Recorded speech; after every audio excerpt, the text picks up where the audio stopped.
কখনো কি এমন হয় যে জিমে যাওয়ার কথা ভাবতেই শরীরটা কেমন যেন ছেড়ে দেয়? বা সকালের দৌড়টা, আচ্ছা, ওটা না হয় কাল থেকেই শুরু করা যাবে। যদি এমনটা মনে হয়ে থাকে তাহলে বলি, এই অনুভূতিটা শুধু আপনার একার নয়। আজ আমরা দেখব এর পেছনের কারণটা আসলে আমাদের অলসতা নয়, বরং এর শেকড় লুকিয়ে আছে হাজার হাজার বছরের মানব বিবর্তনের ইতিহাসে। তাহলে চলুন এই অদ্ভুত ব্যাপারটা নিয়ে একটু ভাবা যাক। আমরা তো সবাই জানি যে ব্যায়াম করলে শরীর ভালো থাকে, মন ভালো থাকে। তাহলে কেন আমাদের শরীর আর মন এর বিরুদ্ধে একরকম বিদ্রোহ করে বসে? সবকিছু জেনেও কাজটা করা এত কঠিন মনে হয় কেন? ভাবা যায়, আমাদের আশেপাশে থাকা প্রায় ৮০% প্রাপ্তবয়স্ক মানুষই সুস্থ থাকার জন্য ন্যূনতম যেটুকু ব্যায়াম করা দরকার তা করেন না। আর সবচেয়ে মজার ব্যাপার কি জানেন? তাদের বেশিরভাগই কিন্তু ব্যায়াম করতে চান। এই যে একটা ইচ্ছা আর বাস্তবতার মধ্যে এত বড় একটা ফারাক, এটাই তো আসল প্রশ্ন। তো চলুন প্রথমেই এই আধুনিক অদ্ভুত দ্বন্দ্বটা নিয়েই কথা বলি। একদিকে ব্যায়াম করার ইচ্ছা, আরেকদিকে বাস্তবে সেটা না করতে পারা। কেন আমাদের এই দোটানা? এই দ্বন্দ্বের মূল কারণটা কি, যা আমাদের আধুনিক জীবনযাত্রার একটা অংশ হয়ে দাঁড়িয়েছে? আচ্ছা, এই ব্যাপারটা বুঝতে গেলে না আমাদের আগে দুটো জিনিস আলাদা করতে হবে। একটা হলো শারীরিক কার্যাবলী আর অন্যটা হলো ব্যায়াম।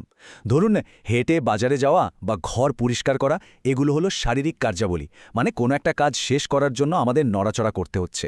কিন্তু যখন কেউ শুধু ফিট থাকার জন্য ট্রেডমিলে দৌড়ায় বা জিমে যায়, সেটাই হলো ব্যায়াম, একটা ঐচ্ছিক কাজ। আর এখান থেকেই কিন্তু আসল বিষয়টা শুরু। এই যে ব্যায়ামের ধারণা, এটা আসলে খুব নতুন একটা ব্যাপার। একবার ভাবুন তো, আমাদের গুহাবাসী পূর্বপুরুষদের যদি কেউ বলতো, চলো কোনো কারণ ছাড়াই একটু দৌড়ে আসি, ঘাম ঝরানো নাকি স্বাস্থ্যের জন্য ভালো, তারা নিশ্চয়ই আমাদের দিকে কেমন অবাক হয়ে তাকিয়ে থাকত। যখন আমাদের কাউকে জিজ্ঞেস করা হয় কেন ব্যায়াম করা হচ্ছে না, তখন এই উত্তরগুলোই তো ঘুরে ফিরে আসে, তাই না? আরে সময় পায় না, খুব কষ্ট হয়, বা একদম সোজা কথায় ভালো লাগে না, সোফা থেকে উঠতেই ইচ্ছা করে না। আর সমাজ আমাদের শেখায় যে এই কথাগুলো বলার মানে হলো আমরা অলস, আর দোষটা পুরোপুরি আমাদের। কিন্তু কি হবে যদি এই অলসতাটা আমাদের ব্যক্তিগত ব্যর্থতা না হয়? যদি এটা আমাদের ডিএনএতেই লেখা থাকে?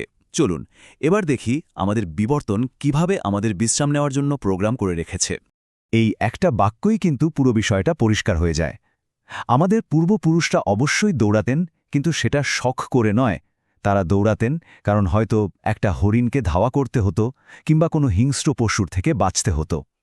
তাদের কাছে শারীরিক পরিশ্রমটা ছিল বেঁচে থাকার একটা অংশ, কোনো ঐচ্ছিক কাজ নয়। সুতরাং পরের বার যখন সোফায় গা এলিয়ে দিতে ইচ্ছা করবে, তখন নিজেকে অকারণে দোষ দেবেন না।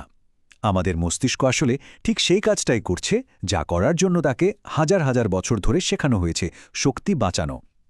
ভাবুন তো, যখন পরের বেলার খাবারটা কোথা থেকে আসবে তার কোনো ঠিক ছিল না, তখন অকারণে শক্তি খরচ করাটাও ছিল রীতিমতো বোকামি। এই চার্টটা দেখুন, বেশ মজার কিন্তু।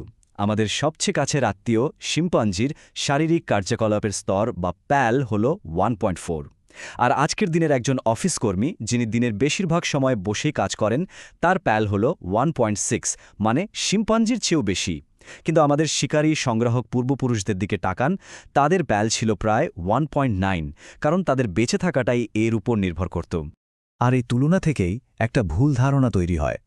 আমাদের মনে হয় আমাদের পূর্বপুরুষরা সবাই বুঝি জন্মগতভাবে সুপার অ্যাথলিট ছিলেন, কিন্তু সত্যিটা হলো তারাও আমাদের মতোই অপ্রয়োজনে এক ফোঁটা শক্তিও খরচ করতে চাইতেন না। এই ভুল ধারণাটা আমাদের শুধু অকারণে হীনমন্যতায় ভোগায়। চলুন এবার আমাদের সহনশীলতার ক্ষমতা দেখি, তখনকার দিনে কেমন ছিল আর এখন কেমন। এটা বোঝার জন্য আমরা দুটো একেবারে ভিন্ন ধরনের দৌড়ের ঘটনাকে পাশাপাশি রেখে দেখব। একদিকে আছে আধুনিক আয়রনম্যান চ্যাম্পিয়নশিপ, বিশাল আয়োজন, হাইটেক সরঞ্জাম, সাঁতার, সাইক্লিং আর দৌড়। আর অন্যদিকে আছে মেক্সিকোর তারাহুমারা আদিবাসীদের ঐতিহ্যবাহী দৌড়, যেখানে কোনো স্পন্সর নেই, আছে শুধু সামাজিকতা আর ঐতিহ্য। সেখানে একটা বলকে লাথি মেরে মাইলের পর মাইল তাড়া করে নিয়ে যাওয়া হয়।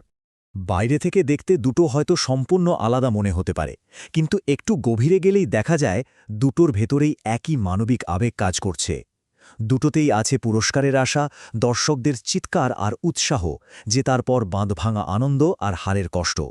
আসলে দুটোই মানুষের সহনশীলতা আর সামাজিক বন্ধনের এক অসাধারণ উদাহরণ। তাহলে এত সব আলোচনার পর প্রশ্নটা হলো, আজকের আধুনিক বিশ্বে আমরা কি করতে পারি? এখন তো আর শিকার বা সংগ্রহের জন্য দৌড়ানোর কোনো প্রয়োজন নেই। তাহলে এই নতুন পরিস্থিতিতে আমরা নিজেদের সক্রিয় রাখব কিভাবে? মেক্সিকোর সেই তারাহমারা দৌড়বিদের করা এই সহজ কিন্তু গভীর প্রশ্নটাই আমাদের আজকের দিনের সবচেয়ে বড় চ্যালেঞ্জ। প্রয়োজন না থাকলে কেউ দৌড়াবে কেন? সত্যিই তো ভাবার মতো কথা। আর এটাই হলো আসল কথা। প্রযুক্তি আমাদের জীবনকে অনেক সহজ করে দিয়েছে, কিন্তু সেই সাথে শারীরিক পরিশ্রমের প্রয়োজনীয়তা কেড়ে নিয়েছে। তাই এখন অলস থাকাটাই যেন স্বাভাবিক হয়ে গেছে, আর সক্রিয় থাকাটা একটা কঠিন পছন্দ হয়ে দাঁড়িয়েছে। তাহলে উপায় কি? আমাদের ভেতরের এই আদিম প্রবৃত্তির সাথে যুদ্ধ করার দরকার নেই, বরং এর সাথে হাত মিলিয়ে কাজ করাটাই বুদ্ধিমানের কাজ। যেমন ১. নিজের ওপর দয়া করুন। অলস লাগাটা স্বাভাবিক, এটা কোনো ব্যক্তিগত ত্রুটি নয়। ২. ব্যায়ামকে একার কাজ না বানিয়ে সামাজিক করে তুলুন, বন্ধুদের সাথে করুন। ৩. এটাকে প্রয়োজনীয়তার অংশ করে ফেলুন, যেমন অফিসে যাওয়ার জন্য সাইকেল ব্যবহার করা বা লিফটের বদলে সিঁড়ি ভাঙা। আর সবশেষে এমন কিছু করুন যা করতে মজা লাগে, যা খেলার মতো মনে হয়, বোঝা নয়। আমাদের বিবর্তনের ইতিহাসটা যদি আমরা বুঝতে পারি, তাহলে ব্যায়াম করতে না পারার জন্য যে অপরাধবোধ আর দুশ্চিন্তা হয়, তা থেকে আমরা মুক্তি পেতে পারি। আমরা বুঝতে পারি যে সমস্যাটা হয়তো আমাদের ইচ্ছাশক্তির নয়, বরং আমাদের পরিবেশের। আর তখনই আমরা ব্যায়াম নিয়ে এত বেশি মাথা না ঘামিয়ে একটা স্বাস্থ্যকর এবং দীর্ঘমেয়াদী রাস্তা খুঁজে নিতে পারব। তাহলে শেষ কথা হলো, ইচ্ছাশক্তির সাথে জোর করে যুদ্ধ করার দরকার নেই। শুধু খুঁজে বের করতে হবে নিজের জন্য নড়াচড়া করার অর্থপূর্ণ কারণটা কি। সেটা হতে পারে প্রিয়জনের সাথে সময় কাটানো, বন্ধুদের সাথে পাহাড়ে চড়া, বা শুধু প্রকৃতির মাঝে একটু হাঁটা। প্রত্যেকের জন্য এই কারণটা কিন্তু আলাদা। এখন শুধু সেটা খুঁজে বের করার পালা।